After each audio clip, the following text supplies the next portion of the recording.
শ্রীমৎ স্বামী জ্যোতিষানন্দ গিরি মহারাজের ১১৬তম বিশ্বশান্তি গীতাযজ্ঞ অনুষ্ঠিত। মিলন বৈদ্য শুভ, চট্টগ্রাম। হাটাজারি, ফতেয়াবাদ, চৌধুরীহাট যোগসিদ্ধ মহাত্মা ব্রহ্মানন্দ পরম্পরা পরমহংস শ্রীমৎ স্বামী জ্যোতিষানন্দ গিরি মহারাজের ১১৬তম শুভ আবির্ভাব উপলক্ষে শ্রী শ্রী গুরু পূজা, দীক্ষানুষ্ঠান, মানবজাতির মঙ্গল কামনায় বিশ্বশান্তি গীতাযজ্ঞ, মহাপ্রসাদ বিতরণ ও মঙ্গল প্রদীপ প্রজ্বলন অনুষ্ঠিত।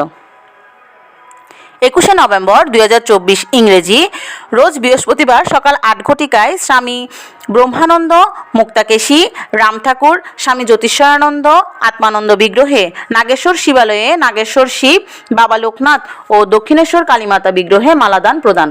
প্রধান ধর্মীয় আলোচক শ্রী শ্রী ব্রহ্মানন্দ যোগাশ্রমের অধ্যক্ষ ও শ্রী শ্রী জ্যোতি লোকনাথ সেবাশ্রম UAE প্রতিষ্ঠাতা শ্রীমৎ স্বামী বীরেশ্বরানন্দ গিরি মহারাজ, শ্রীমৎ স্বামী জীবানন্দ গিরি মহারাজ, শ্রীমৎ নারায়ণ ব্রহ্মচারী, শ্রীমৎ রাজেশ্বর ব্রহ্মচারী, শ্রী মুনমুনশীল প্রাক্তন পুলিশ পরিদর্শক শ্রী জয়দীপ কুমার চৌধুরী, শ্রী অনিক সিংহ শৈশব, শ্রী রনি পালিত, শ্রী সুজিত শীল, শ্রী রঞ্জিত রায়, ইউপি সদস্য ইমনশীল রবিন, শ্রীমতী রূপসী সিংহ প্রমুখ উক্ত মহতী অনুষ্ঠানে দূর দূরান্ত থেকে আগত হাজার হাজার পূর্ণাত্মা ভক্তবৃন্দ সমবেত হয়।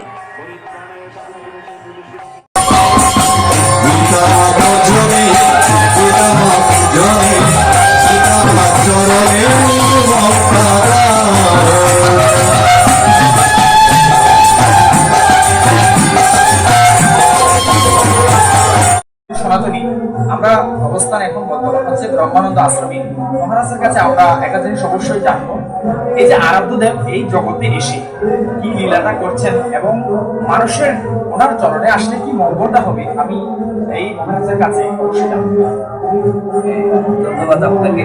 আজকে মহাযজ্ঞ অনুষ্ঠানে যে গ্রহণ করেছেন, আসলে এই অনুষ্ঠানটা আমাদের গুরুদেবের জন্মোৎসবে যদিও হচ্ছে বর্তমান পরিস্থিতির প্রেক্ষাপটে আমরা বিশ্ব মঙ্গল কামনায় তৎপরিপ্রেক্ষিতে আমাদের যেটা জ্যোতিষানন্দ গিরি মহারাজের আবির্ভাব সম্পর্কে এবং জীবনী সম্পর্কে আপনারা জানতে চেয়েছেন, উনি এসে জগতে কি করেছেন।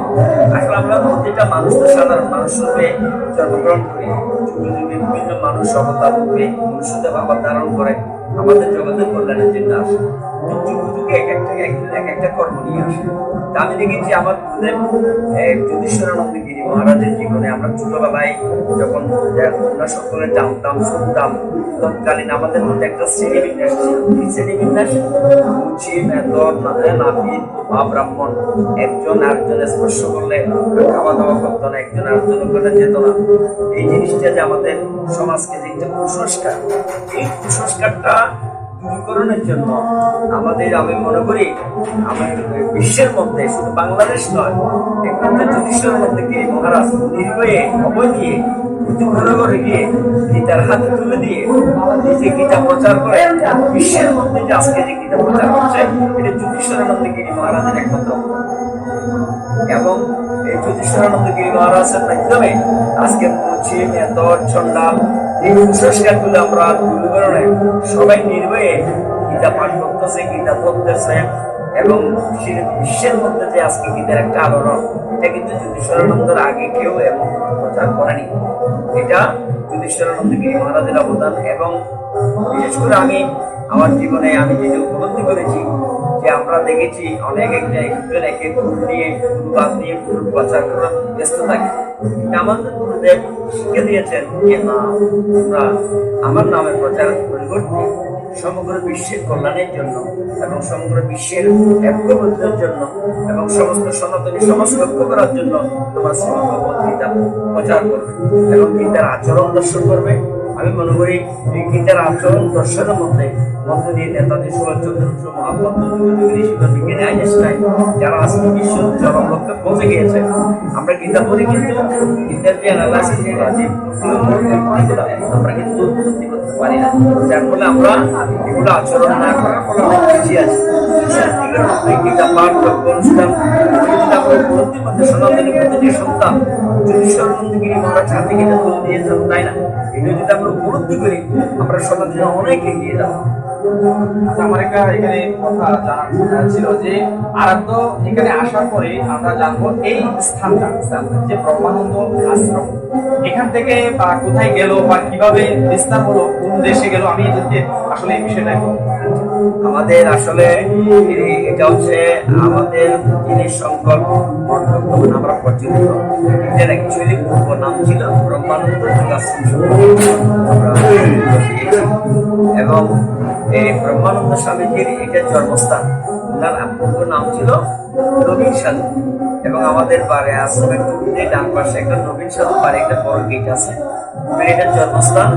এখানে ওনার পৈতৃক পিতা এবং এই পিতাতে উনি দোয়া করে এক সাধনা করে সিদ্ধি লাভ করেছেন। সিদ্ধি লাভ করার পরে উনি এখান থেকে গিয়ে আবার একটা সিদ্ধপুরীতে সংকল্প প্রতিষ্ঠা করেছেন।